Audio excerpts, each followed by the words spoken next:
Hey everybody, this is Eric from TOURNA-MIX. I hope everyone's doing well. I want to give a quick tutorial today on extreme Mixbus EQ.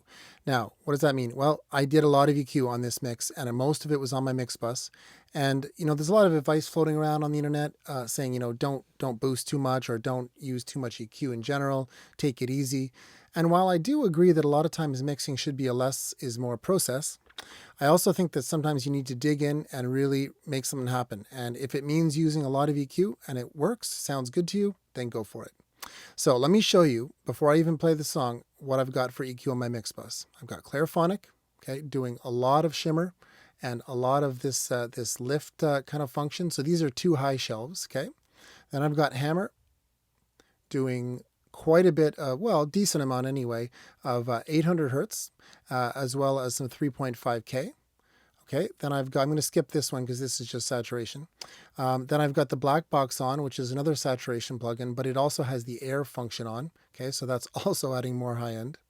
Then I've got the mag doing, a decent little lift. Now this is set to 40 kilohertz, so this is a very, very, very high up there, kind of a high shelf, but it's still adding more air.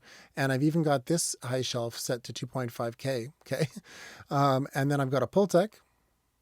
I know this seems like a lot. That's the point of this tutorial. Doing a bit of 3K. Okay, it's also rolling off a little bit of 20K here, but mostly it's adding some 3K as well as some 60 hertz.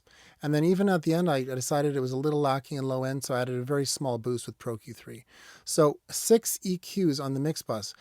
I do not always have this many EQs, I promise you that. This is just how it worked out. Now what I did is I muted all of these EQs, okay?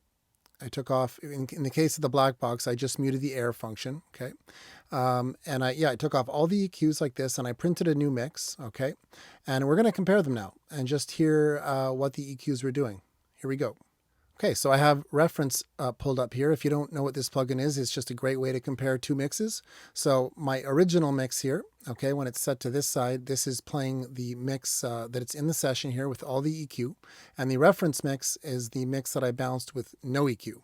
So let's take a look. We're going to start with the full EQ'd version. I'm going to switch back and forth. Here we go. It knocked me down, left me bleeding on the ground, and when no one was around, oh, they laughed at me.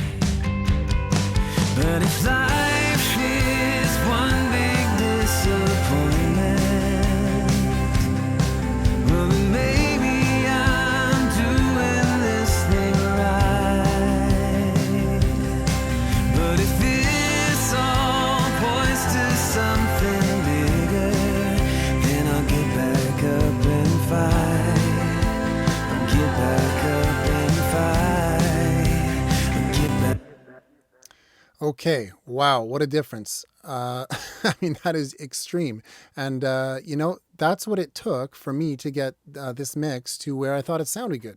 Now, again, if you are someone that likes a darker sound and you think that sounds too bright, then that's fine. You could just do a darker version of that, and that's great.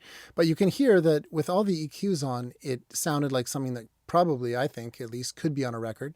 And without it, it just sounded like a demo. I mean, there was just no comparison. The mud was unbelievable, and it just lacked all sorts of clarity. So, no one listening to this song, let's say this song was out on some CD, no one would ever be able to see all this, right? So it doesn't matter what you do behind the scenes. And they wouldn't be able to see, like all the processing did in the drums or anything, right? They don't know. So it doesn't really matter how you get your sound is the point. I have 6 EQs on this mix, and to my ear, it sounds pretty good.